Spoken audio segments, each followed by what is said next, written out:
Number 5. Robert Fisher. Robert Fisher was a man living in Arizona with his wife and 2 children, living quietly. He had worked as a surgical technician and had previously attempted to become a Navy SEAL. He was an avid outdoorsman, an expert hunter, angler, and camper, and found himself frustrated that his children didn't quite share this love of the outdoors with him. Fisher did all he could to present himself as an all-American, white picket fence, nuclear family man, but the truth was far more complicated than that. A child of divorce, Fisher had intense issues regarding separation. He and his wife fought constantly over everything, and reports from friends say that he was cruel, controlling, and manipulative to her during their marriage, refusing to let her decorate the house how she wanted, berating her constantly, and so forth. As well, he didn't socialize much outside of his family and was described as a loner. In late 2001, his wife Mary Fisher had had enough, and after nearly 20 years of marriage, was planning on filing for a divorce. On April 9th, 2001, neighbors would overhear a loud argument from the Fisher property. Later that night, the property would explode, burst into flames. Firefighters found inside the property the bodies of Mary Fisher alongside the Fisher son and daughter. Mary had been shot and the other victims slashed. Robert Fisher himself was not recovered at the site. Robert was thought to have set off the explosion in his own home intentionally as a way of burying his evidence and his tracks, and is thought to have fled entirely, hoping to begin again under a new identity. The thought process from police being he was terrified of Mary leaving him and afraid of repeating the childhood trauma of his mother's divorce. He saw fit to end the lives of his family rather than put them through that experience. Now, friends of Fisher had noted that there had actually been a pattern of worrying behavior before this. Allegedly, on one hunting trip after successfully bagging an elk, Fisher took the blood from the exit wound and smeared it all over his face. Another occasion describes him sneaking up on a family at a picnic to scare them by firing off shotgun rounds into the air, or an altercation in which he fatally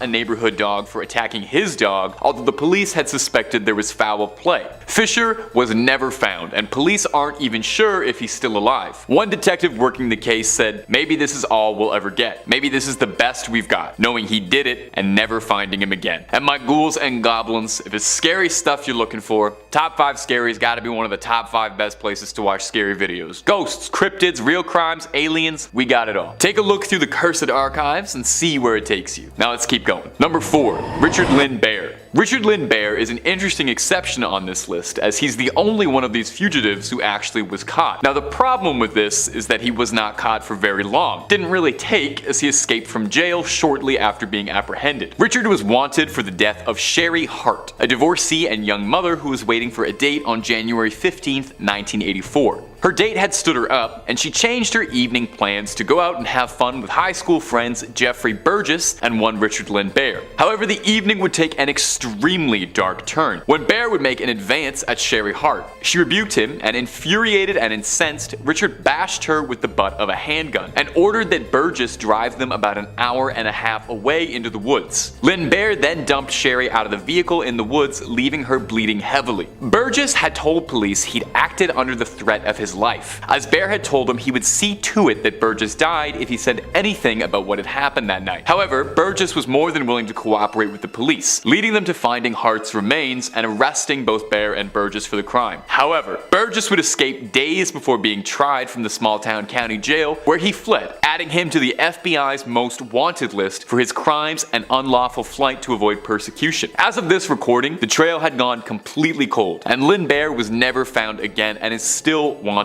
Burgess passed away at the age of 46, having spent most of his life in and out of prison on various unrelated charges. Number 3 on this list is Idi Amin. Idi Amin was a horrible individual who was brutal in every sense of the word. He overthrew the government in Uganda in 1971 and was in power there until 1979, when he was finally ousted. During his time in power, he showed the world just how horrifically evil he was. History.com says, once in power, Amin began mass executions upon the Akoli and Lango Christian tribes that had been loyal to Obote and therefore perceived as a threat. He also began terrorizing the general public through the various various internal security forces he organized, such as the State Research Bureau and Public Safety Unity, whose main purpose was to eliminate those who opposed his regime. In 1972, Amin expelled Uganda's Asian population, which numbered between 50 and 70,000, resulting in a collapse of the economy as manufacturing, agriculture, and commerce came to a screeching halt without the appropriate resources to support them. Throughout his oppressive rule, Amin was estimated to have been responsible for the deaths of roughly 300,000 civilians. One of the worst parts about all of this is that he never had to pay for these heinous acts. After he was ousted in 1979, he fled to Saudi Arabia and just lived out the rest of his life there under protection. He lived comfortably there after having caused so much pain and death just years prior. He lived like this for decades until he finally died in 2003 from natural causes. Idi Amin doesn't get nearly as much media coverage as he should. The atrocities that took place in Uganda during the 70s need to be talked about more and must be acknowledged. Millions of people during that time would have been living in total fear of this man. I think it's fair to assume he probably still haunts the dreams of those who had to live through this terrible trauma. Number 2 on this list is Joseph Stalin. Stalin is another one of those guys who just has to be on this list.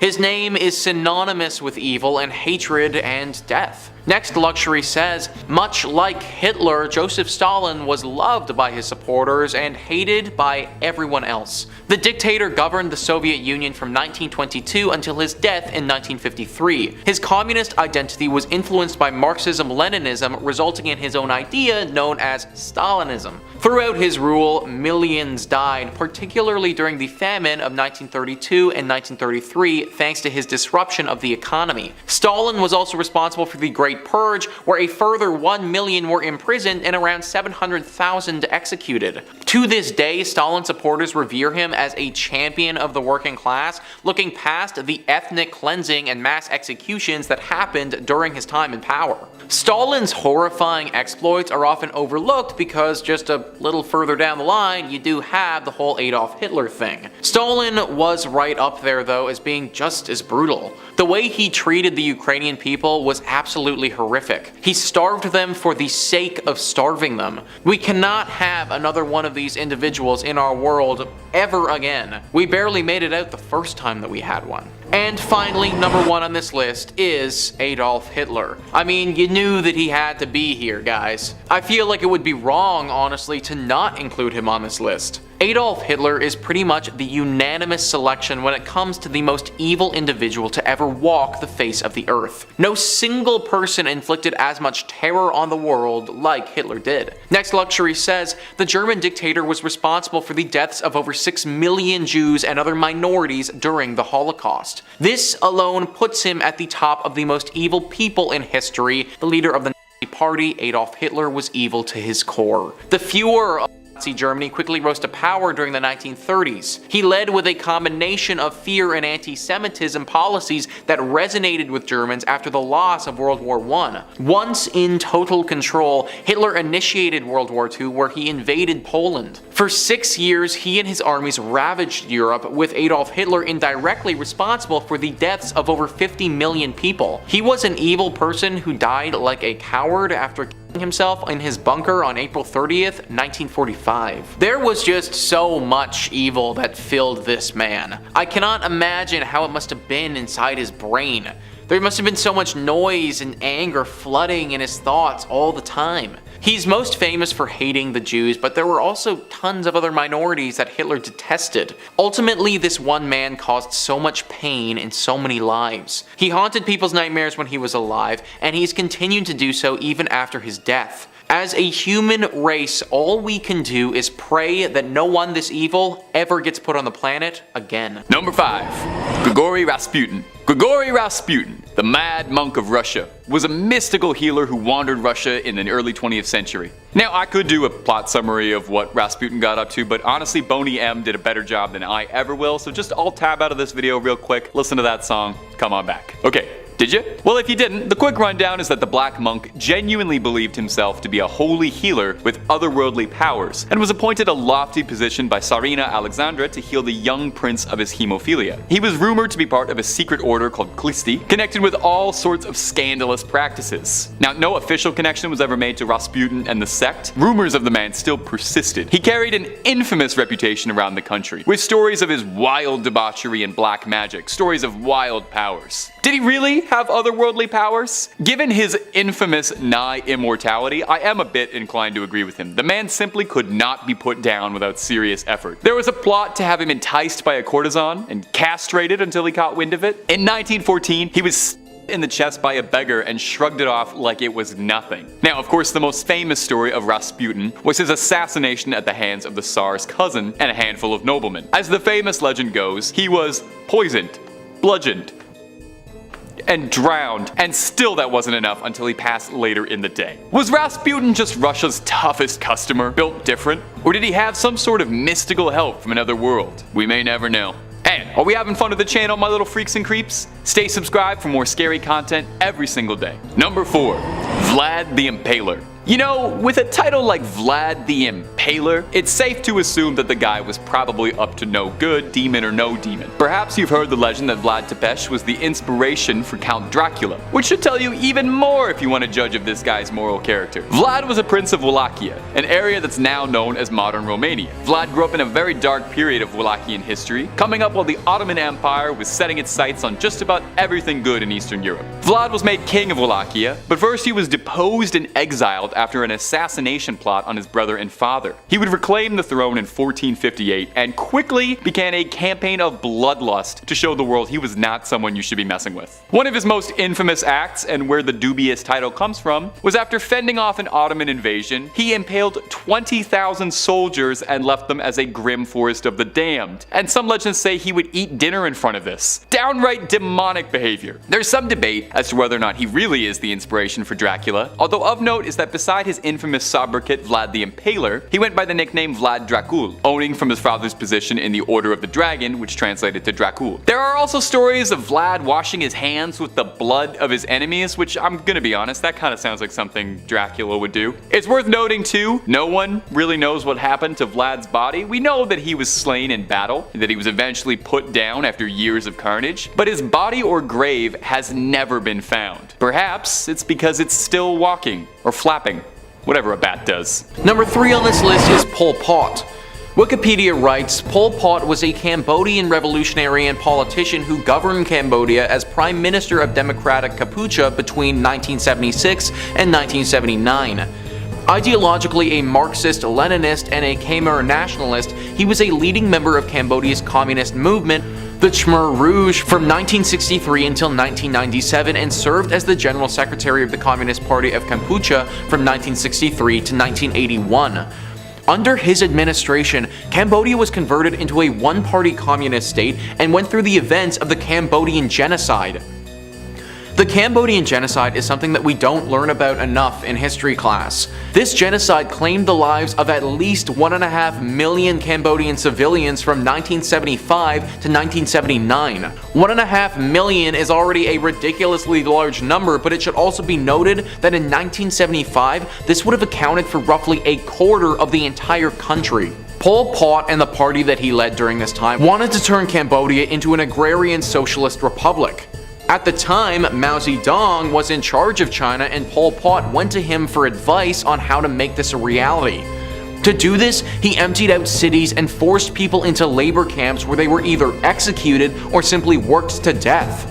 Disease and malnutrition was also rampant in these camps, and the quality of life was horrible. Money was abolished, and everybody was forced to wear the exact same black clothing, stripping people of any sense of their individuality. This truly was a horrible time in Cambodian history and saw so many atrocities committed countrywide. It finally ended when the Vietnamese invaded Cambodia in 1979 and Pol Pot's government fell. He lived for roughly another 20 years though, finally dying in 1998. Number 2 on this list is Joseph Stalin. Ekharsh Merota writes, Joseph Stalin was dictator of the Soviet Union from 1922 till his death in 1953. As a young man, he was a robber and an assassin. For almost 30 years, he reigned with terror and violence in the Soviet Union. His decisions led to a famine that killed millions.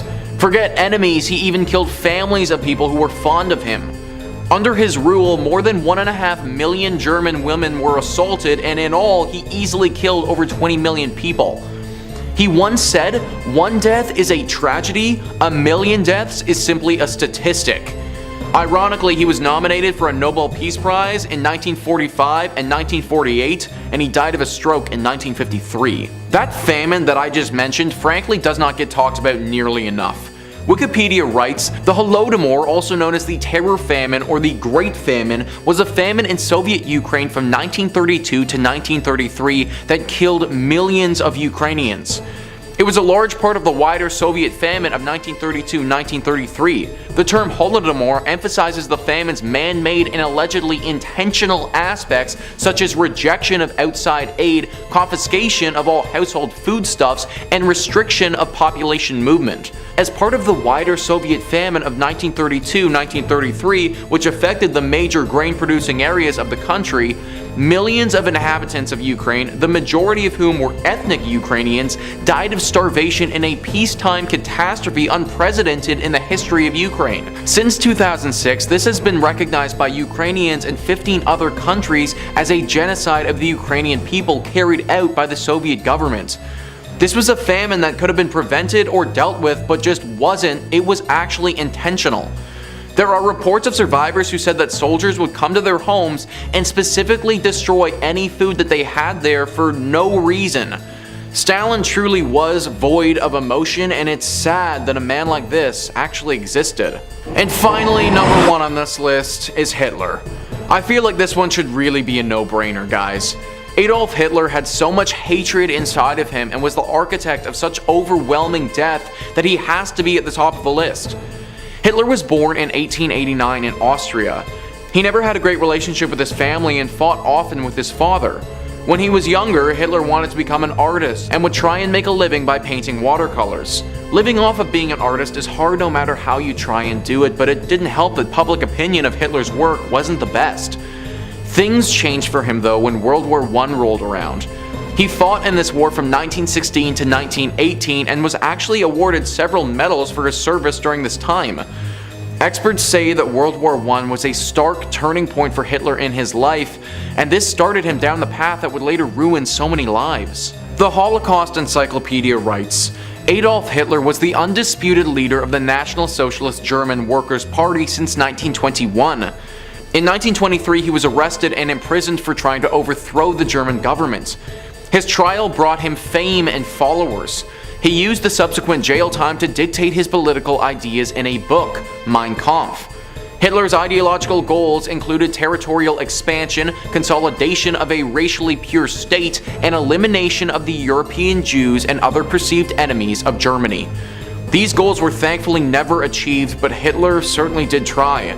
Over 6 million Jews were killed during the Holocaust, Hitler's sick and infamous genocide, and roughly 70 to 85 million people died in total during World War II as a whole. Nobody can say for sure that there wouldn't have been a Second World War if Hitler wasn't around, but it's clear that he played an extremely instrumental role in making it happen, which in turn caused so much suffering for the entire planet.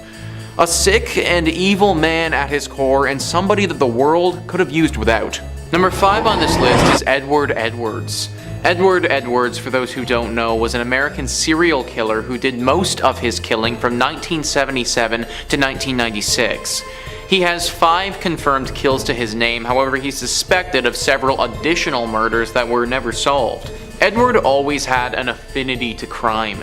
In 1955, he actually escaped from jail and went around America robbing gas stations and was at large for 7 years. He became so well known that he actually earned a spot on the FBI's top 10 most wanted list at the time. He also refused to disguise himself during these robberies because he claimed that he wanted to become famous. Eventually, in 1962, he was found and brought in. He was sent to jail, but didn't actually spend too long there considering what what he had already done. He was out on parole in 1967, which, as we'll later learn, was a horrible idea. The first known murders that Edward committed were in 1977 when he killed William Lavico and his girlfriend Judith Straub. They were both very young, and he took them out into the woods and shot them both with a shotgun. 3 years after this incident, he murdered 2 people again. This time, the victims were named Tim Hack and Kelly Drew, and instead of being shot, they were stabbed and strangled. Then in 1996 was his last confirmed murder, that of Danny Law Glockner. This was actually Edward's foster son, and he admitted to killing him for the life insurance policy of $250,000. In an interview, Edward very matter-of-factly owns up to killing Danny and shows zero remorse at all. He goes on to say that he was a schemer, and he'd always been a schemer and was looking for a way to earn a quick buck. He said that he had planned this thing for over a year and had been preparing everything for that long. In the interview, he very carefully lays out everything that happened and does it in a manner that it seems as if he's almost boasting about it. He even talks about how he took his head and threw it into a forest a year later after animals had bitten it off, and he doesn't even blink. Edward Edwards was an extremely sick and twisted man who clearly was not capable of feeling any normal and healthy human emotions. He died in prison back in 2011. Number 4 on this list is Tommy Lynn Sells. Tommy Lynn Sells is right up there as being one of the worst serial killers of all time. The acts that he committed were so gruesome and just plain evil that I can't even begin to understand the level of inhumanity that it would have taken to do it. He was only convicted for 1 murder, which he received the death penalty for, but authorities believe that he committed upwards of 22. Tommy Lynn Sells was known for murdering mothers and their... He didn't just stop with them though, also killing the fathers from time to time, but there was definitely a bit of a pattern involved with the mothers. In an interview that he had while he was still alive, he comes up with a sick and twisted reason as to why he did this. I know what I went through as a child. The nightmares, the drama, the reality of who I was and what was done to me. I never wanted that to happen to another person. Tommy Lynn Sells argues that he killed children to put them out of their misery.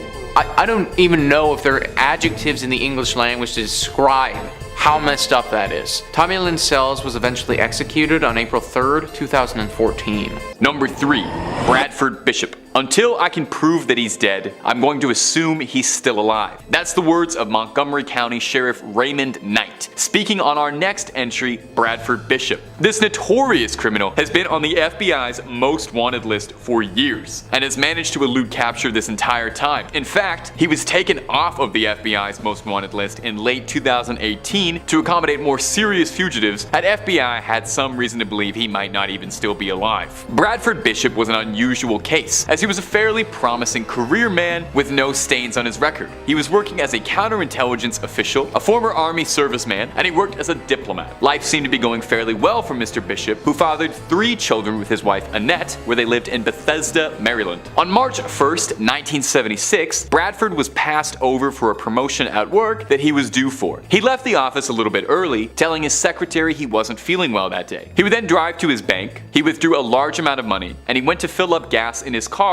and then to a hardware store to purchase a shovel, pitchfork, and a sledgehammer. Bradford would then return home and ended the lives of his family members one by one. He would carry their bodies into the trunk of his car, where he drove them deep into the swamp nearly 300 miles away, where he buried and lit the bodies ablaze in a shallow grave, burning the remains of his once happy family. There would be a few sightings of Bradford afterwards. He was last seen buying tennis shoes with an unknown woman and a dog March 2nd. On March 18th, his car was discovered by police at an isolated campground all the way over in Tennessee. The contents of the car were unnerving. A blood-soaked blanket, a shotgun, an axe, and the well for the spare tire was soaked in blood. A jury indicted Bradford, and that was the last time any evidence of the case ever emerged. Now, since then, there have been numerous unproven sightings, sporadically appearing throughout Europe mostly, but nothing that has contributed to an arrest. If Bradford Bishop is still alive, he is 86 and has still evaded capture. Number 2. The Freeway Phantom. The Freeway Phantom was the self-given nickname of a serial criminal around Washington, D.C. who has never been identified. He first made himself known in the early 1970s, seemingly taking a page out of the Zodiac's coded puzzling handbook. The Freeway Phantom taunted the police with cryptic messages and puzzles teasing his capture. 18-year-old Brenda Denise Woodard was found dead in November 1971 with a note inside one of her coat pockets. The note read out as follows: "This is tantamount to my insensitivity to people, especially women. I will admit the others when you catch me if you can. Signed, the Freeway Phantom." The name happened to catch on. There are few criminals who offer to write their own monikers, but clearly the Freeway Phantom had a brand in mind. Over the course of a 17-month period, 6 similarly aged young black women were found all along the highway, all missing their shoes and all showing visible signs of trauma. Police had been working on what they thought had been promising leads, including an investigation into 2 former police officers who were being convicted of a separate crime. However, none of these investigations ever turned up anything concrete, leading the FBI to take charge of the case in 1974. However, it was around this time that the trail started to go cold, and no more deaths following the Freeway Phantom's MO appeared, luckily. Although tragically for the victims' families, no justice would ever be found either. The investigation is still active in some aspects in Washington, D.C., although, given that it's been 5 decades since the first victim was found, it's hard to think that any serious progress might be made on this case. Perhaps the identity of the Freeway Phantom will never come to light, but at the very least, it seems as if the brutal series of crimes had stopped. Number 1. The vending machine. When you were younger, did you ever hear about the urban legend of someone putting poison in candy, or someone putting a razor blade inside of a chocolate or an apple or something and giving it out to trick-or-treaters? Probably have. I mean, I've even talked about it before in a previous video on urban legends. It's the kind of story that you'd hear on a playground and it would scare you and stick with you for life. You tell yourself that kind of thing only happens in the movies, and no one in their right mind would ever go around poisoning unsuspecting people. But that's perhaps because you've never heard of this case. The case of the mysterious vending machine criminal in Japan. This wave started in April of 1985. People around Western Japan, primarily in Tokyo, were dying under mysterious circumstances. The first victim died shortly after purchasing 2 bottles of a popular Japanese soda, Orinamen C. In the next coming weeks, there were 35 cases of mysterious poisonings, all tracked back to Orinamen C purchased at vending machines. At the time of the crime spree, the company producing Orinamen C had been running a promotion where their vending machines would give out a second bottle of the product after purchasing one, and the criminal took advantage of this fact, lacing bottles of the soft drink with a powerful poison, and he placed them inside or on top of the vending machines to deceive consumers into believing that they'd been a winner of the promotion and they got that extra second bottle. Shortly after, police issued city-wide warnings across all vending machines to inspect each drink carefully to see if the seal on the bottle cap had been tampered. Of these 35 cases, 12 of them were fatal, making the Orinamen C tampering the deadliest product tampering case in history. Police had absolutely 0 leads, and the nature of the crime made it incredibly difficult to track down, as the bottles had been dispersed seemingly randomly across Western Japan. As well, there did not appear to be any greater motive, no intentional victims. There was nothing to link them together, as the victims that had all been afflicted had been completely random. Police had suggested, though, that they think the suspect was a single agent acting alone, who had meticulously planned the crime. A psychologist suggested possibly that the crime was carried out as a response to Japan's orderly and aggressive work culture, and that this was a lashing out by hurting unsuspecting people that the victim would never have to face. They would get a sense of rush and control, but never have to directly deal with the consequences. Whoever was behind the Orinamen C tampering spree was never caught. There were cases across Tokyo afterwards police suspected might have been copycats, but no leads and no arrests were ever made. Number 5. Randy Greenawalt and Gary Tison. As a 2-for-1 bonus for our viewers, our first entry on this list details the imprisonment, escape, and brutal rampage of 2 prisoners from the Florence State Prison in Arizona, USA. In 1974, Randy Greenawalt and his brother James were held on suspicion for the murder of a truck driver named Stanley Sandage. The brothers had shot the driver and taken his wallet before being arrested when they tried to purchase stereo equipment with the victim's credit card. The authorities realized that the killing was extremely similar to the death of another driver, Henry Weber, 4 days earlier. The 2 brothers were charged with the murders, but Randy was able to avoid the death penalty by testifying against his brother. He was sent to Florence State Prison where he met Gary Tison. Tison. Tison had attempted to escape several times and was serving a life sentence for stabbing a prison guard. The two men formed a plan together to try and escape with the help of Tison's 3 sons, who showed up to visiting day with a concealed shotgun and helped the 2 prisoners to overpower the guards and escape, with plans of escaping to a ranch in Mexico. They quickly ran into trouble when their car blew a tire. A kind stranger driving with his wife, infant son, and teenage niece came across them and tried to see if they needed help. They were taken prisoner by the convicts and taken into the desert, where they were shot and left for dead, while Greenewalt and the Tisons fled in the family's Mazda. They made contact with a woman Greenewalt had become pen pals with, who bought them a truck and ammunition, plans of making their way to an airplane that Gary had chartered for their escape. The police caught wind of this, and the gang was forced to try and make alternate arrangements. They made their way to Texas, where they killed a couple of newlyweds and took their car. Days later, they were met with a roadblock, which they ruthlessly barreled their way through, before being met with another one 6 miles down the road. The officers opened fire on the gang, hitting one of the Tison sons who was driving. The remaining 2 brothers in Greenewalt were captured, but Gary Tison got away, although he was found dead in the desert 11 days later, having died a slow death of exposure to the elements. The brothers were sentenced to life in prison, and Gary was executed by lethal injection after spending 2 decades on death row. Number 4.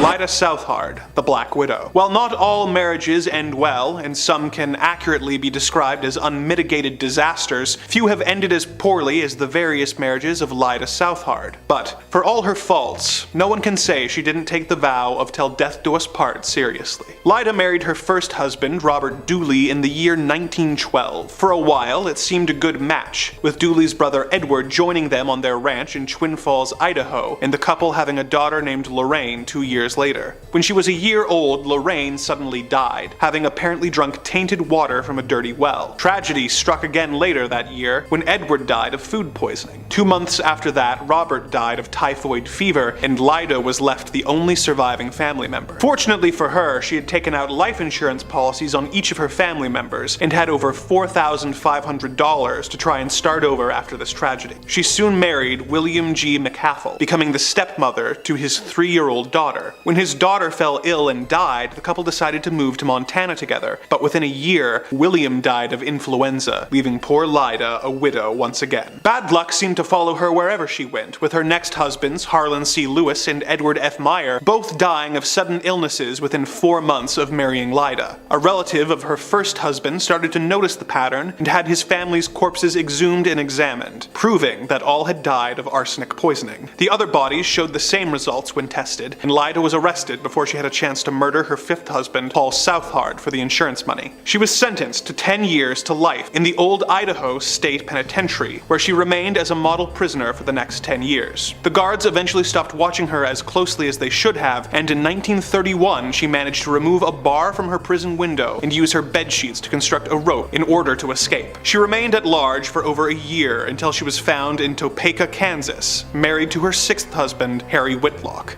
She was taken into custody for another 10 years before being released in 1941. She died of a heart attack in 1958, whereupon her 7th husband, Hal Shaw, likely breathed an unconscious sigh of relief. Number 3. Herbert Mullin. 1970s again. At the exact same time, in the same area, police had 2 serial killers to keep up with: Herbert Mullin and Edmund Kemper. No relationship to each other or each other's cases. Mullin was a paranoid schizophrenic in and out of mental health facilities in California during his teens. Mullin then kills 14 people during a 4-month period due to, quote, the impending natural disaster that would happen if he didn't. Mullin was convinced that the voice in his head he was hearing was telepathic. Mullin claims the voice of the Father had explained that the Vietnam War acted as a giant sacrifice that saved us from an earthquake and another one was coming soon. Constantly hearing the man's voice named the Father, encouraging him to gain more blood sacrifices, Mullin bludgeoned a man to death with a baseball bat. Mullin claims that the man was actually Jonah from the Bible and was begging him to sacrifice himself to Mullin. He then murdered a woman in the front seat of his car before dismembering her in a nearby park. Yeah, this is real satanic stuff, I told you. His 3rd victim, a priest that he was confessing to in a Catholic church. Mullin says the priest claims to have telepathically begged him to sacrifice his life for the cause. Mullin then killed 5 people in 1 day. He claims that all the victims telepathically begged to be sacrificed as a good deed to the Father. Herbert Mullin remains in custody, and who was the father who kept talking to him through all of these people? Number 2, Richard Ramirez. This next guy is really nasty and deserves to be in the second spot. 13 counts of murder, 5 attempted murders, 11 assaults, and 14 burglaries. Sounds like a hell of a guy. The Night Stalker. Charming name for what this man did. Born in Texas, his older brother went to Vietnam and returned with some pretty gruesome stories and some pretty gruesome visuals. The young Ramirez, soaking all of this up, grows up obsessed with the satanic occult and fascinated. He made various references to Satan during his legal proceedings. His trial began in 1989 and he was convicted of 13 murders and a variety of other crimes. Nearly 2 months later, he was sentenced to death, with the judge stating that his crimes showed, quote, cruelty, callousness, and viciousness beyond any human understanding. And the worst part was that he made most of his victims pray to Satan and swear on Satan that they were going to tell him the truth whatever he asked. I'm not really going to get into the sick details of really what this man did, nor will I with the number 1 spot, but it involved hammers, machetes, ropes, knives, guns, you name it, anything violent. He was an absolute nasty creature that liked to torture his victims and really drive the satanic love for you-know-who. First responders would have taken pictures of numerous satanic symbols drawn on the walls in almost a ritualistic reenactment. He was captured by the use of the huge media surrounding his story on the way to take his next victim's life. His trial was truly a disgusting display of media attention, one of the most expensive court cases to date, losing only to O.J. Simpson. He screamed "Hail Satan" at his hearing and flashed self-harm pentagrams. He died of cancer in 2013.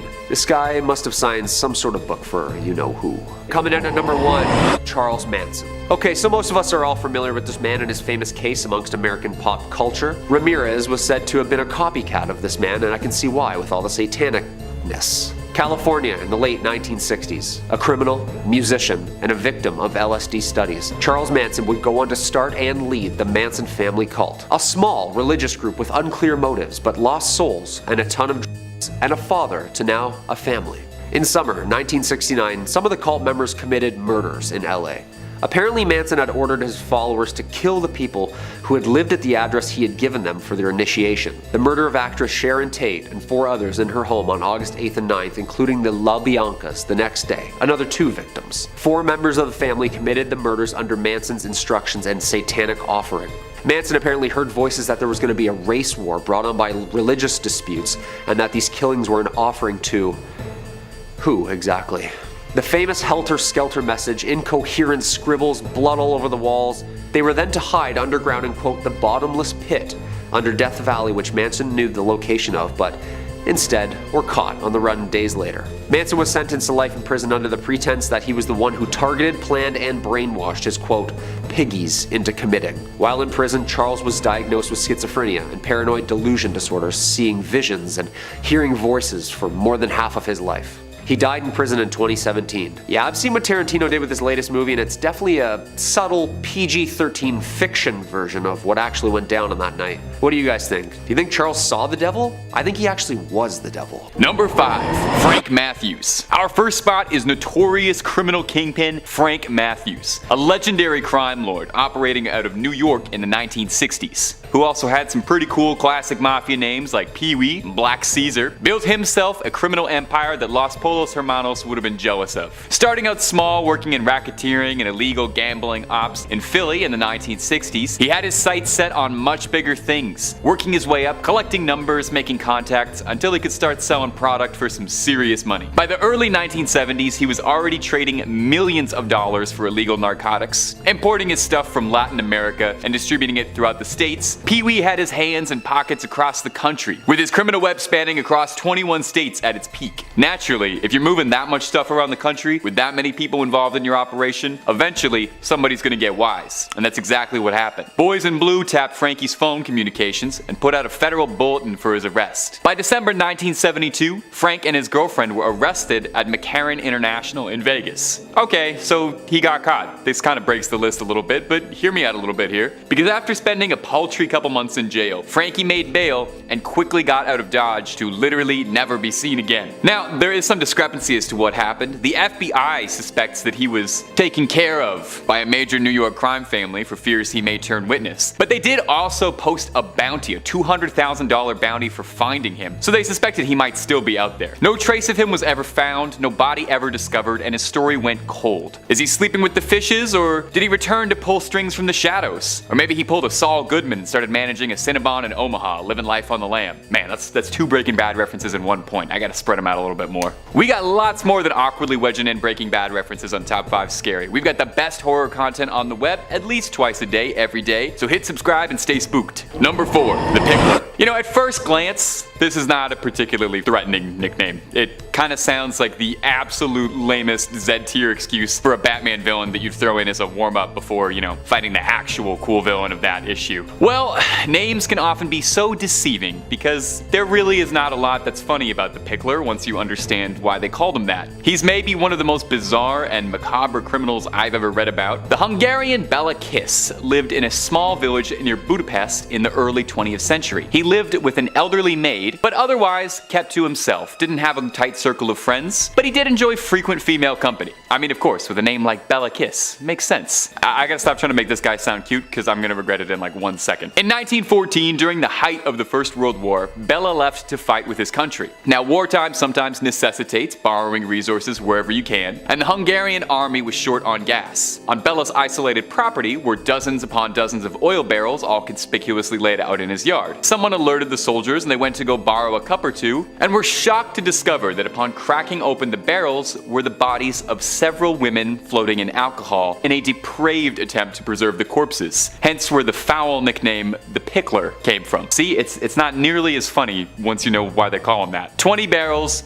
20 missing women. That's somehow not even the scariest, craziest part of this whole story. The women had punctures in their necks and were drained of blood, which sounds completely made up that this guy might also have been a vampire. Now, the Hungarian army moved to seize Bela immediately, but tracking him proved rather difficult, as he had a fairly common name and was also, you know, he was in a war. Somehow, Bela was alerted that police had discovered his operation, and he left a corpse posing as himself in a military hospital and fled, never to be found again. Reported sightings popped up for a few years here and there. Allegedly, he moved to New York to begin a new life, but Bela eluded capture for the rest of his life. Unless he really was a vampire and is still out there, but I don't even want to entertain that possibility. Number 3, Nikolai Dzhumagaliev, the Metal Fang. Nikolai was born in 1952 in the Soviet Union. He went to railway school before being conscripted into the Soviet army. After his service ended, he tried to go to university or become a driver, but failed at both. He worked various odd jobs, including that of a sailor, a forwarder, an electrician, a bulldozer operator, and a firefighter. He spent a lot of this time fantasizing about and planning murders, committing his first in 1979 on a woman he had encountered traveling across a rural path. He committed 5 more murders that year, whose victims he then cannibalized, and may have committed more if not for the fact that one night he got extremely drunk and accidentally shot one of his co-workers. He was arrested, diagnosed with schizophrenia, and sent to a mental institution. He was released less than a year later, and he resumed his murders, committing 2 more. His 9th murder is what resulted in him being captured, as he'd invited guests over to his home. He brought one of the guests into a different room, killed them, and began dismembering them with an axe. The other guests walked in on this and fled the scene before calling the police. They came to get him, but were so shocked at the sight of him that he managed to escape before being captured the next day. He was declared insane and incarcerated in a mental hospital where he remained for the next 8 years. In 1989, while being transferred to a different hospital, he managed to hijack the vehicle and escape. He was able to avoid capture for 2 years, killing at least 1 more person while at large, before he allowed himself to be caught stealing sheep. His hope was that he would not be recognized and could go to jail for a relatively minor offense. The story he gave the officers didn't add up, and a colonel familiar with the case was sent to check the situation out. He identified Nikolai, and he was sent back to a mental hospital where he remains to this day. Number 2,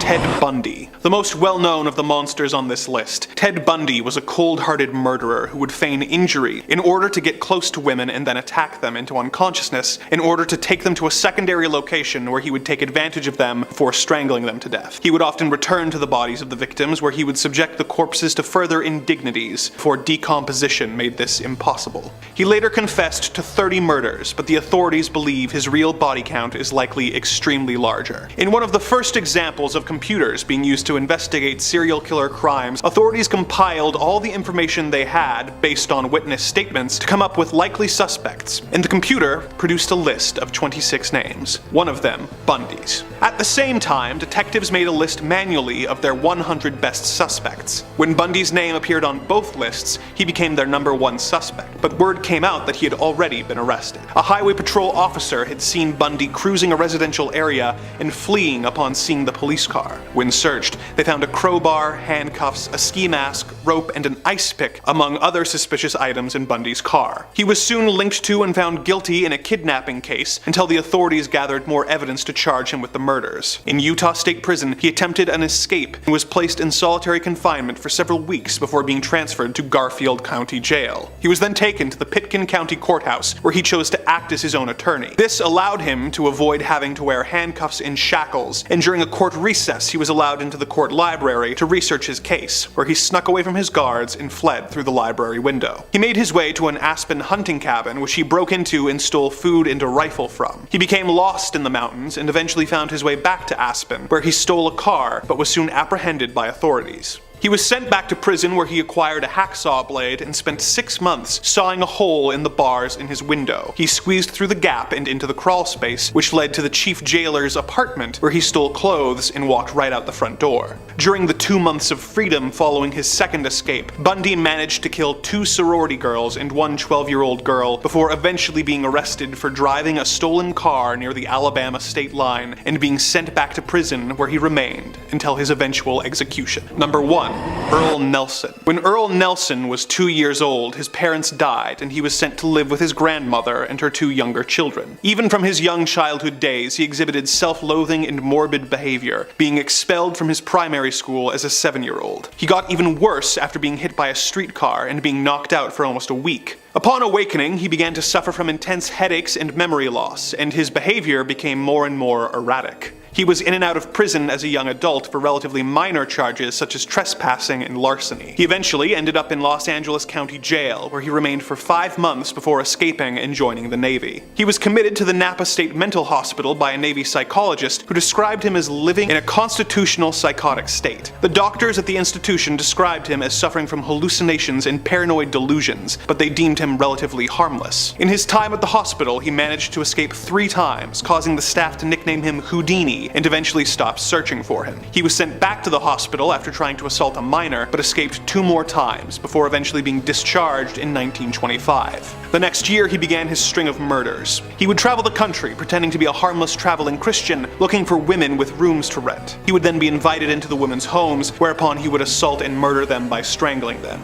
not always in that order. A witness who saw him near the scene of the crime described him as a dark and stocky man with long arms and large hands, causing the newspapers to begin calling Earl Nelson the Gorilla Man, or the Dark Strangler. He managed to cross the country, killing at least 16 women, as well as 2 of their children, before making his way to Canada to avoid the growing manhunt. While in the country, he killed 2 more people before authorities were able to track him down and arrest him at a nearby train station. He escaped from the prison that very same night and boarded a train going south back into the States. The train happened to be carrying several members of the local police force, who recaptured him and took him back to prison. He was found guilty and sentenced to death. Although he tried to appeal this for reasons of insanity, he was hanged in Winnipeg in early 1928 at the age of 30 years old, after killing at least 23 people and having escaped incarceration on 7 separate occasions. Number 5, the Servant Girl Annihilator. I can't believe I just said those words. The Servant Girl Annihilator. I can't believe that's the real name newspapers went with to call this guy. I know not everyone's gonna be able to get a nickname like Jack the Ripper, but you can't go around calling criminals stuff like the Servant Girl Annihilator Annihilator, you're just gonna inflate their ego. You're making him sound like he's a Dark Souls boss, or he's gonna be jumping in the ring against Hulk Hogan and the Iron Sheik. Anyway, sorry, I had to get this out of the way before we could talk about it. I feel like we just had to address this name. We couldn't just look at that and move on. And you know the wildest part? He doesn't even have the craziest name on this list. Okay, let's get into it. The Servant Girl Annihilator was the nickname of a brutal Night Stalker who preyed on the streets of Austin, Texas in 1885, a full 3 years before Jack the Ripper would stalk Whitechapel and steal all the fame and fortune in the attacking women at night community. Despite his name, he actually didn't exclusively target women. Unlike his British counterpart, Mr. the Ripper, the SVGA attacked men and women, although he mostly focused his attention on women, and they were all servant girls, which is where the name came from. He ended up slaying 7 women and 1 man, and critically injured 6 women and 2 men on top of that. All of his victims carried out the same way, attacking them whilst they slept in their beds, and then dragging them out into the streets when he was finished with them, usually with a sharp object such as a knife or a needle sticking out of the ear. There was a wild manhunt for the Annihilator, and it's said that in 1885 some 400 men were questioned and interrogated about the identity of the Annihilator. Elected officials apparently refused to believe that it could be the work of one lone psycho, thinking there was a group of men committing these crimes together for Lord knows why. While several men would end up being questioned, no one was ever successfully linked to these brutal crimes. He was never caught, but an increased presence by sheriff's department and citizens forming an armed militia to protect the streets were enough to scare off whoever was doing it into fleeing the area, and eventually the crime stopped. So where did he go? That's the question, because he was never found. There are some who even wonder if perhaps maybe he bought himself a train ticket and found his way to Whitechapel to continue his spree.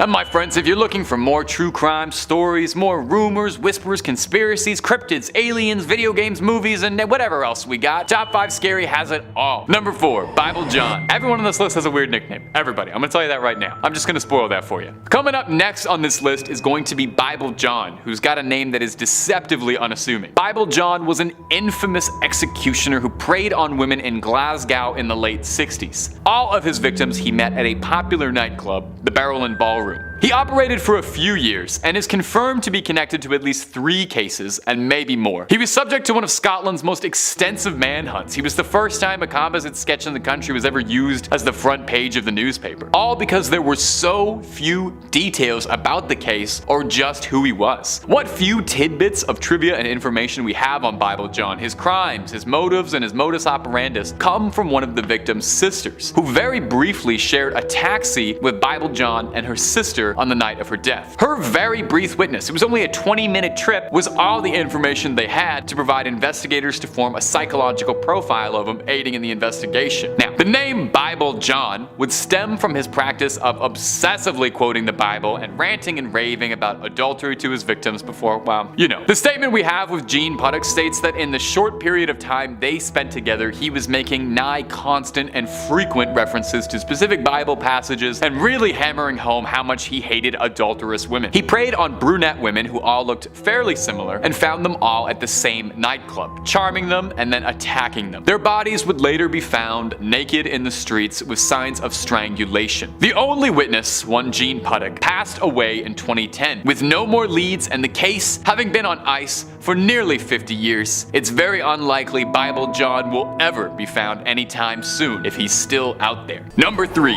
Jack the Ripper. Jack the Ripper is one of history's most infamous criminals, and honestly, maybe the most. Over 130 years ago, and we are still absolutely fascinated by his crimes, and we still don't even know for certain who he was. Could still be out there, he could still be at large. He terrorized Whitechapel through the year of 1888, leaving behind a series of sickeningly grisly crime scenes, torn apart and left in the street for all to see. There are at least 5 confirmed cases that are attributed to Jack the Ripper, but there are several more that are speculated to be attached to him, with some suggesting that it could be anywhere from 13 or higher. Jack eluded capture, stupefied his pursuers, and taunted his would-be captors, sending the police souvenirs, I guess, from his crimes, wrapping in the mail and sending them out. On one occasion, he did this alongside a threatening letter, boldly claiming to be from hell, known as the From Hell letter. The jeering letter taunted the police, inviting them to catch him, while he described the pleasure he took in his sick, sordid dealings. Investigators were downright stumped trying to find the guy. They suspected he didn't have any level of medical training, as his hurried slashes led them to believe he could have been a butcher. The way he slashed his victims was beyond horrific. He left them missing and in some cases beyond recognition. It seemed too like he could be in multiple places at once. A body discovered in New York a few years after the crime spree matched the victims of Whitechapel almost perfectly. Was it a human performing all these sickening acts? Or could the Ripper's mangling be attributed to a demon that was preying on the women of White Castle? It would explain how he was so elusive and managed to evade capture for all those years. Number 2. Emperor Nero. Now, perhaps you've heard of Emperor Nero. You've probably heard the story of him playing the fiddle as Rome burned around him. But honestly, historically, that barely even cracks the top 5 craziest things Nero ever accomplished in his tenure as emperor. Nero set a new standard for wildness as a world leader that I think has never been matched again. Where do I begin with him? Let's start off small. He had a dedicated legion of soldiers, referred to as the Augustans, whose sole function was to follow him around and clap and hype him up whenever he would perform. Now that's kind of harmlessly crazy. So what about the story that Nero used to use his enemies as torches for his gardens? Yeah, Nero had a passionate hatred for Christians, blaming them for the infamous fire that engulfed Rome, which some historians believe Nero himself started. That's pretty wild. But what about the fact that Nero would dress himself in the skins of animals with his romantic partners? Or about how he orchestrated the deaths of his mother and brother? Nero ensured his own position as emperor of Rome. Emperor Claudius married Nero's mother Agrippina, who then adopted Nero as his own son. When Agrippina poisoned Claudius, Nero took the throne, and then to ensure that he could keep that position on that lofty chair, he poisoned his stepbrother and would later poison his own mother to make sure no one could challenge him as emperor. He then enjoyed all the pleasures of Rome as much as he could. He depleted the treasury of Rome at one point solely to make a statue of himself in his own honor, the Colossus of Nero, to leave a lasting legacy. In the end, after years of insanity, Nero took his own life by ordering one of his own servants to stab him after being told he would be executed by the state as he was considered an enemy of Rome. He bemoaned what an artist the world was losing. Nero's proclivity for wild debauchery, outrageous pursuits of pleasure, intense wanton cruelty, and violence towards Christians led some people at the time to view Nero as the Antichrist himself. And to be honest, I get it. Number 1.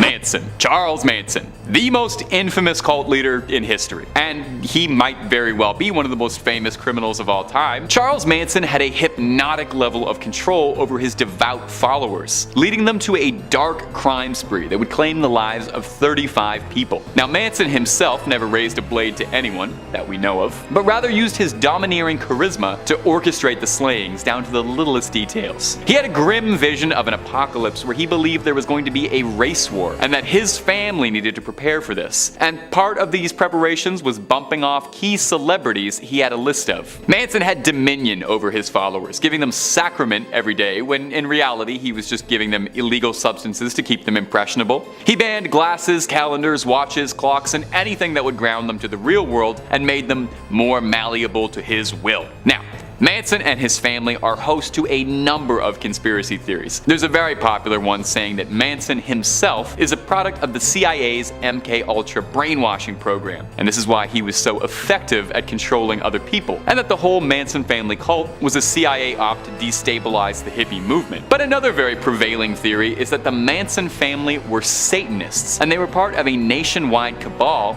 connected with other dark crimes around the same time, like the Son of Sam. Manson's obsession with evil, his dark dealings, and complete control over his subjects do make him seem a bit like a modern-day Lucifer. Could Manson have had a supernatural level of control over people? Number 5. John Wayne Gacy. John Wayne Gacy is one of America's most infamous criminal cases. He's practically single-handedly responsible for traumatizing an entire generation into a fear of clowns. A vicious sadist and a remorseless criminal, hearing clips of him talk is deeply disturbing. In a series of interviews in 1992, Mr. Gacy offered a rare window into the mind of a lunatic. In the interviews, Gacy is adamant that he is innocent of his crimes, and talks in a remarkably pleasant, almost affable way. He seems like an average Joe, a chatty old man that you would probably talk to at a park or something, until little cracks in the facade keep appearing and its darkness comes out. He appears to be talking himself in circles. At one point, it seems like he indirectly confesses to something he claimed that he hadn't, and when the interviewer presses him on it, he retracts like a child being caught in a lie, saying, "I'm sorry if I led you to believe that." In the same interview, the reporter asks Gacy to show him the rope trick, the horrifying method of of strangulation Gacy would use on his victims by applying a tourniquet. Gacy obliges, but when the reporter hands him the string, he chuckles wryly and says, "Aren't you scared sitting next to me?" Most chilling is when the subject changes to talk of his clowning. He seems like he genuinely loved it, and knowing the unspeakable acts he committed as a clown makes it all the more sinister. He talks about how to him, clowning was an act of regression.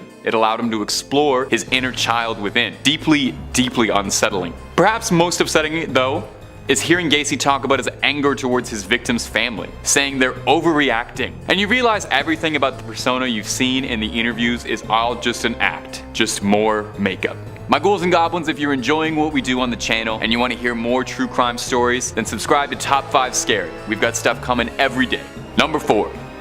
The Night Stalker. Richard Ramirez terrorized Los Angeles for 14 months between 1984 and 1985. But perhaps you know him better under the sobriquet The Night Stalker. Maybe you saw the Netflix documentary that came out a bit recently. He was named that due to his propensity to seek into people's houses undetected and then carry out his sickening crimes. Eventually, he was caught after a facial sketch made newspaper front pages, leading to him being apprehended by an angry mob and arrested. He didn't see many interviews or too much direct media attention, but one that was filmed prior to his final sentencing showcases his twisted nature and the utter remorselessness of someone who was called the Night Stalker. While being asked about the nature of his crimes and the horrific dealings of them, Ramirez appears amused, smiling, almost holding back laughter. When asked outright about his motives, he smirks as if he's holding in a secret. It gets worse when he starts to wax poetic and philosophize about human nature. He chuckles a bit when asked if he thinks of himself as evil and says, "We're all evil." He insists that what he did is no different than what governments do on a large scale. He claims, saying he is merely a product of his time and that he was living in bloodthirsty times. Every word hangs in the air uncomfortably. He denies to answer if he feels emotions. He says he gave up on the feeling of love and happiness long before his crime spree started. But everything he says seems very fake and self-serving. The interviewer even notes this, saying, "You do a very good job reading off the script, Richard." There's an appearance of gloating as he talks as well. He expresses that he felt he would be crushed by his own desires if he didn't act on them. And when asked if he's afraid, he says he doesn't care what happens to him, and he never did.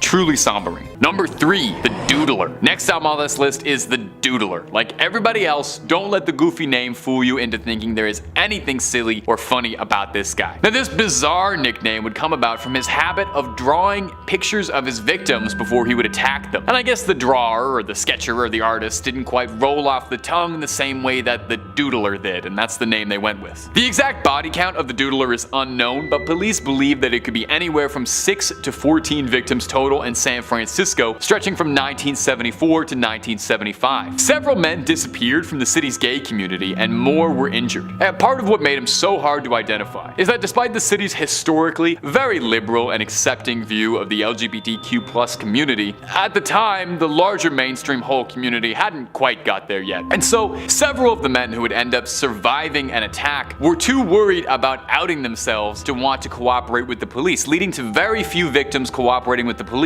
meaning there was very little information for any of them to work with, and the criminal was able to successfully elude pursuit. Ironically, for someone named the Doodler, the composite face sketch they had from witnesses is the only real bit of evidence they ever had to work with. However, unlike a lot of the other cases on this list, this one is actually still actively ongoing. There's a $200,000 reward for anyone that has any additional information. And as of 2019, this case is still ongoing, with DNA and fingerprint evidence being used to try to narrow down the ever wide net of potential subjects of interest and hopefully get some closure on a horrible chapter in San Francisco's history. Number 2, the Pickler. Now, I've talked about the Pickler before on this channel, but his story is so horrifying and honestly unbelievable that it's worth repeating at least once. Again, goes without saying, like every single entry else on this list, the Pickler leads you to believe this is going to be a silly story, but wait about a minute, I'll explain why he's called the Pickler and all the pieces will come together and you'll regret clicking on this video. This one's kind of a dark one. The Pickler's real name was Bela Kiss, and he worked as a tinsmith in the early 1900s, living in a humble small village in Hungary. He had been married and he had children, but his wife had left and with her took the children. He moved in a housekeeper who served as his sole faithful companion. His housekeeper would note that he seemed to entertain a plethora of female guests and was never hurting for women's attention, although she didn't talk to any of the guests much. Outside of his women callers, Kiss was actually fairly isolated. He kept to himself mostly. He didn't interact with his neighbors much at all, or the community as a whole, instead preferring to tend to himself and living quietly alone with his housekeeper and his big collection of metal drums. He had a stockpile of metal drums all over his property, and when people would ask about them, he said that he was stockpiling gas. In 1914, Kiss would be conscripted to serve with the Hungarian army and left behind his home to his noble housekeeper. While deployed, Hungarian soldiers were running low on resources, and when they needed gas, some soldiers on patrol saw fit to take from Kiss's collection all over his property. However, when they went to recover the gas, they were shocked to discover what the barrels actually contained. No gas to be found, but instead the bodies of several missing women floating in alcohol in an attempt to preserve or pickle their corpses.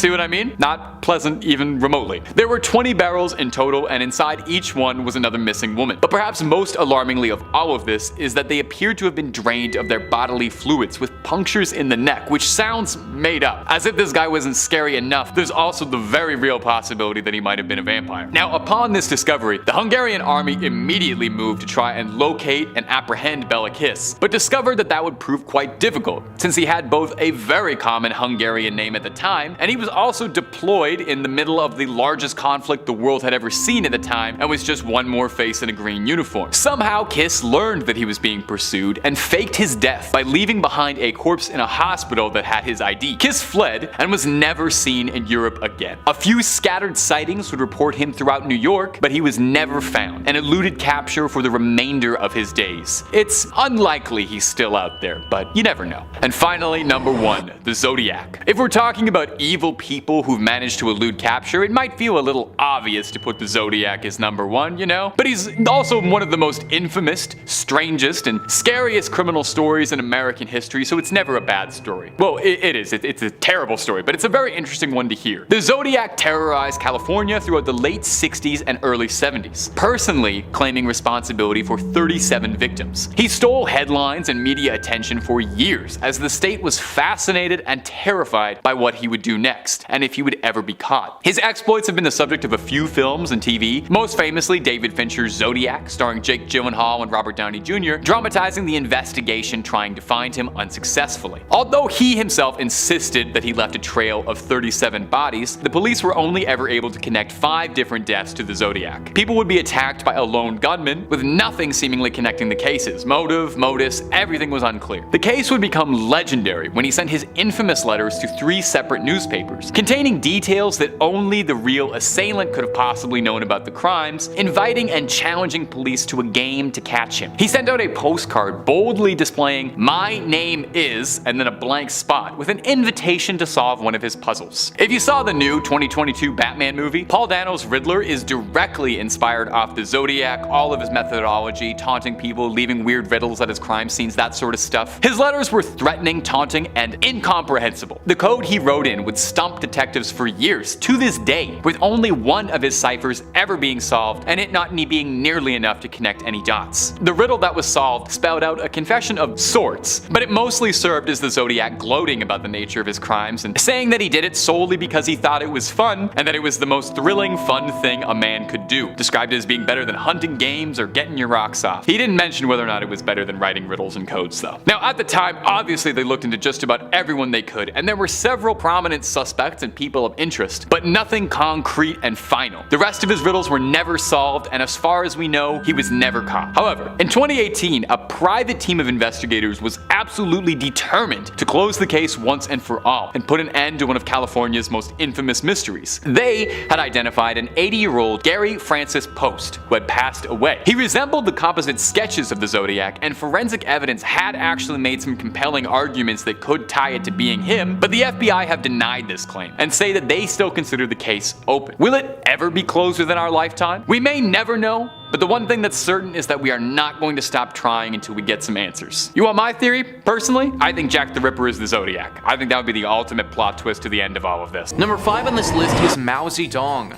Mao Zedong wanted China to become a superpower, but how he went about it wasn't the best. Loss of life to Mao Zedong really wasn't of much importance to him as long as the end goal was achieved.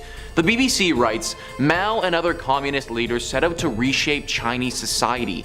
Industry came under state ownership and China's farmers began to be organized into collectives. All opposition was ruthlessly suppressed. The Chinese initially received significant help from the Soviet Union, but relations soon began to cool. In 1958, in an attempt to introduce a more Chinese form of communism, Mao launched the Great Leap Forward. This aimed at mass mobilization of labor to improve agricultural and industrial production.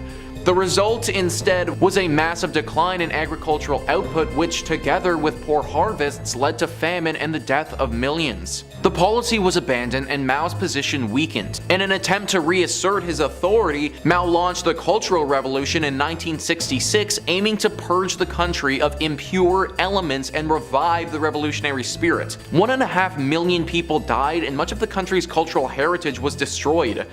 In September 1967, with many cities on the verge of anarchy, Mao sent in the army to restore order. It was in this great leap forward that Mao's rule cost the lives of millions.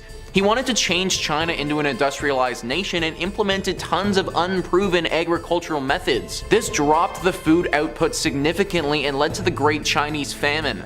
This famine is largely regarded as the deadliest man-made disaster in human history, so yeah, it was pretty bad. Unlike others on this list, Mao for the most part wasn't infatuated with the deaths of citizens. It was just a byproduct of his incompetency and horrible rule. Granted, we can't let him off too easily because he also didn't care that much to change his way of thinking. During his reign of power, it's estimated that 40 to 70 million Chinese civilians died through forced labor, executions, or famine. Number 4 on this list is Nero. We're throwing it way back with this one and going to the year 37 AD. That's when Nero was born and he lived until 68 AD. Only just over 30 years of life, but he did enough during that time to earn himself a spot on this list. Wikipedia writes, most Roman sources offer overwhelmingly negative assessments of his personality and reign. The historian Tacitus claims the Roman people thought him compulsive and corrupt.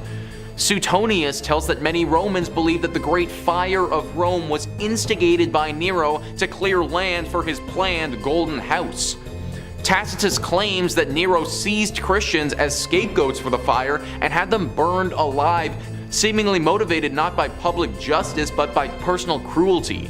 This personal cruelty of his is widely documented and nobody was safe from it.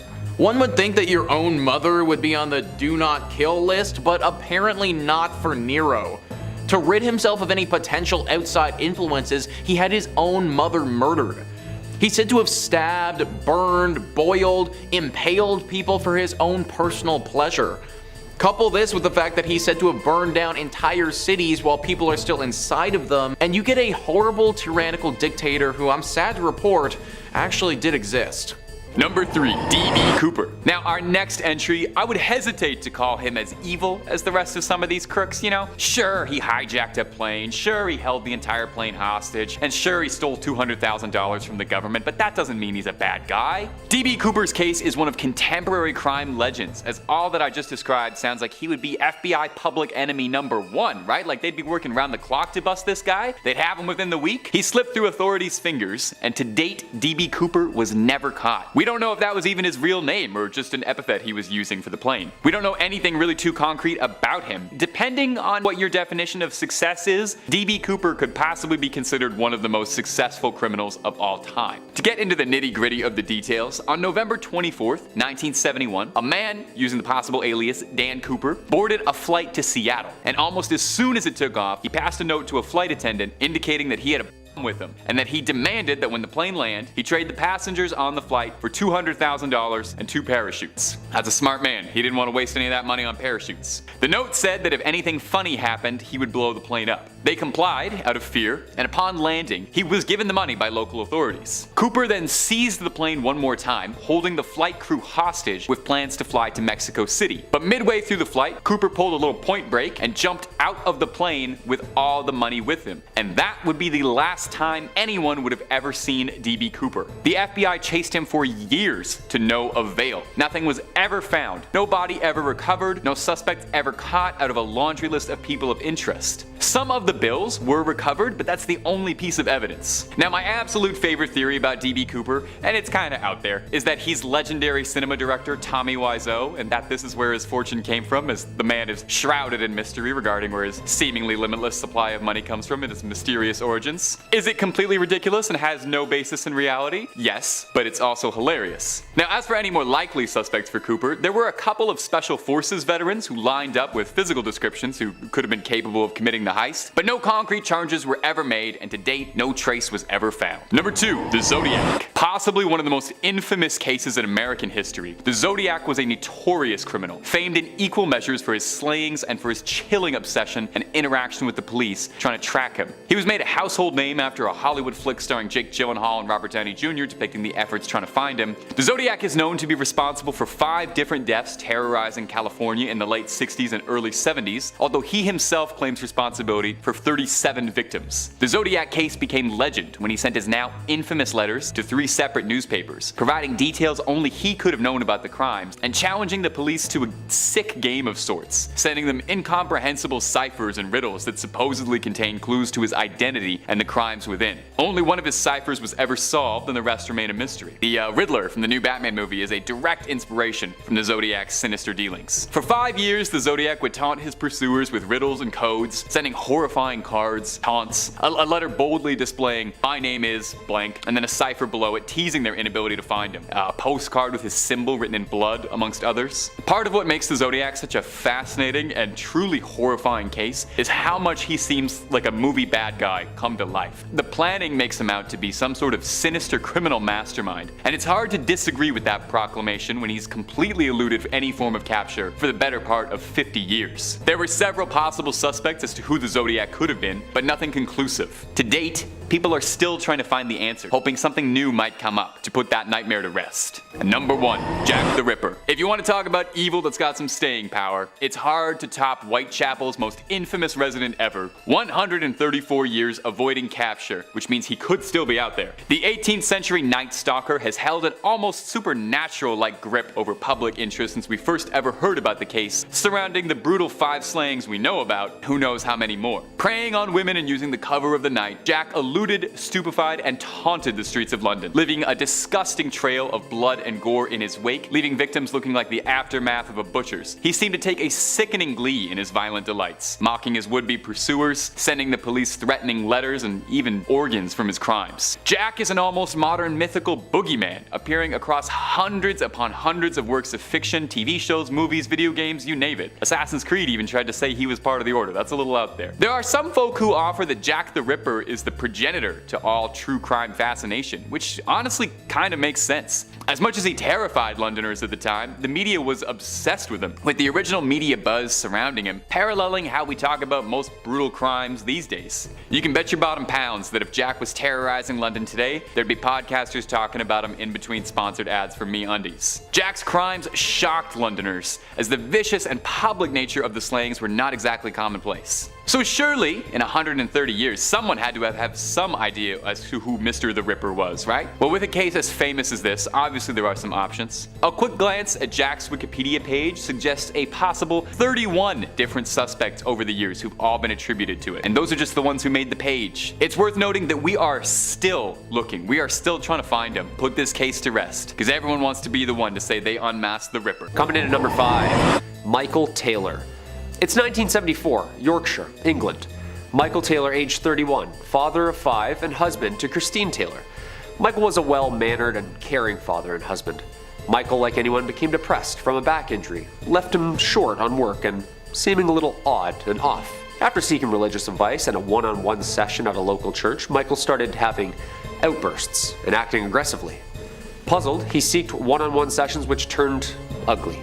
After apparently changing form and attacking Marie, a young religious leader helping Taylor and unable to remember anything, Michael and the church agreed that an exorcism was necessary. Father Peter Vincent and Reverend Raymond Smith met at St. Thomas and started. It got so violent, he was tied to the church floor. After hours in the middle of the night, the two had managed to exorcise more than 40 demons out of Michael, in which appeared around them as they exited. Violence continued, leaving only 3 demons remaining for the next day. After returning home from the first session, Michael was found now only hours later, naked, in the middle of the street, covered head to toe in blood. Michael had returned home, to which then his wife and family dog lay dead as the police arrived in the AM. His wife, missing her eyes, tongue, and skin from the front of her skull. The dog, torn limb from limb and spread around the home. He was arrested soon after for the death of his wife.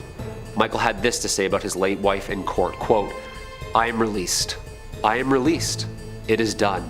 The evil in her has been destroyed." Yeah, that was definitely a vessel for him. He was acquitted on psychological conditions, and jury found that he met his breaking point during the exorcism that night.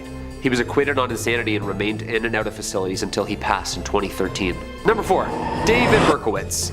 New York, 1976, and the police were busy on the search for a man shooting couples in the New York area, which had started to become a citywide phenomenon that summer. Brunette women with long hair frantically cut and dyed their hair blonde in fear. The .44 caliber killer was the title the press gave David in his earliest of assaults. After losing his job, David began to experience psychotic episodes and claimed that his neighbor's German shepherd had begun talking to him and eventually explained to David that he was a demon. He took the name after the pet's owner, Sam. It was this dog who ordered the killings by David and claims that the pet coaxed David into killing. David used this summer to shoot 8 people, resulting in 6 lives and the stabbings of 2 others. Using his .44 caliber bulldog revolver, David sent police on a wild goose chase around New York City with handwritten letters, David mocking the detectives with cryptic messages.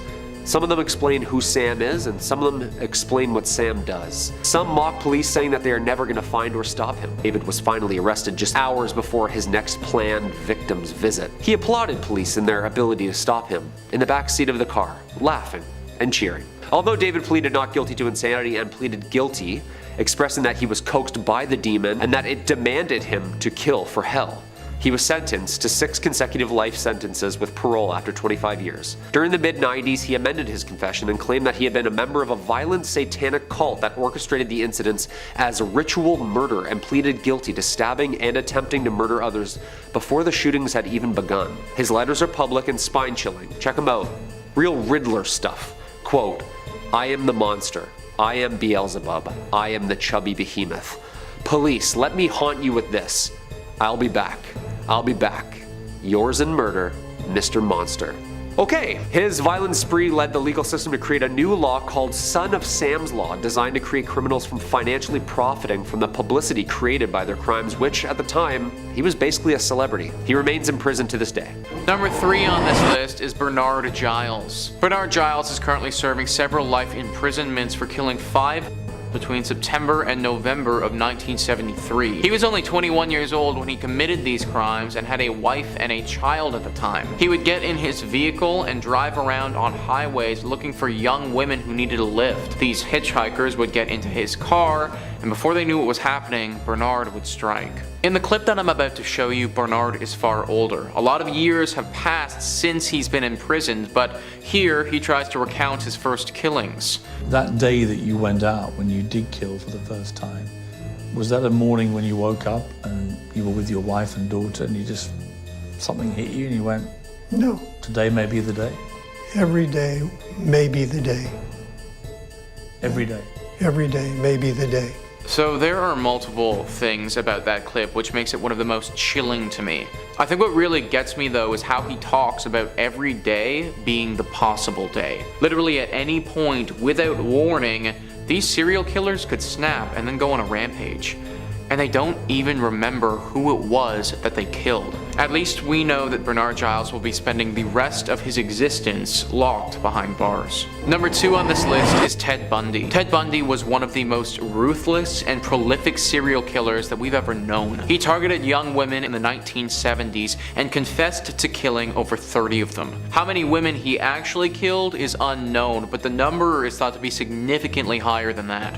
He engaged in all types of sick and sadistic stuff, things that I can't get too deep into on YouTube because they were just simply that bad. A member of his own defense team even came out and said Ted was the very definition of heartless evil. Whenever your defense team is coming out and saying that, you know that there's no redeeming you. Bundy died back in 1989 by means of state-sanctioned electrocution. Before he was executed though, Ted Bundy had one final interview. This interview took place in the evening of the day prior to him being executed. Watching this man who killed so many people and knowing that he's going to be executed the following day, there's just this cloud of darkness that hangs over the whole interview. Ted Bundy described what it was like to kill someone by saying, "I want you to understand what happened. It was like coming out of some kind of horrible trance or dream. I can only liken it to being possessed by something so awful and alien,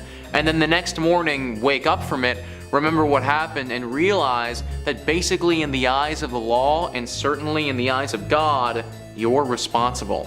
Now everybody, he may sound almost remorseful in that little excerpt, but do not be fooled. This was a man who had intercourse with the dead bodies of the people he killed. There was truly not an ounce of good in this man at all.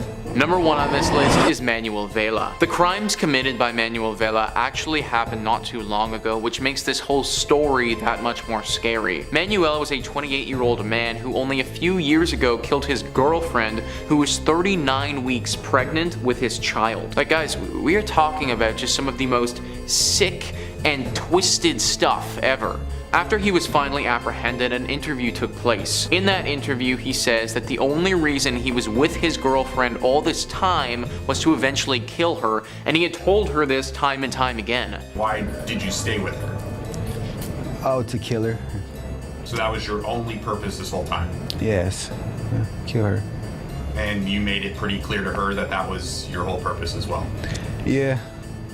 Told everybody, hey, I'm gonna kill you, right? I'm gonna kill her. So apparently this guy had been telling her about this for years and was planning it this whole time. This is just some insane stuff that is honestly hard to break down. I have no idea how anyone could get to this place or what would cause something like this. Manuel Vela ended up taking his own life in January 2017. Number 5 on this list is Thomas de Torquemada. This is a name that is often forgotten. Thomas isn't often talked about in the same conversations as some of the other people on this list. He didn't kill as many people as some of the other people here, but don't think for a second he wasn't as evil. Had he the means to do so, he assuredly would have killed far more people than he did, and he still killed a ton. Next Luxury writes, the first Grand Inquisitor Thomas de Torquemada was a religious zealot. Like many in Spain during the 14th century, he believed Catholicism was the one true religion, and anyone who disagreed had to be punished. The Spanish Inquisition was established to help combat heresy, but actually helped solidify those in power who ruled through fear and violence. De Torquemada was one of the nastiest members of the Spanish Inquisition who used brutal torture methods to get confessions from prisoners. He was also responsible for burning thousands of non-believers at the stake.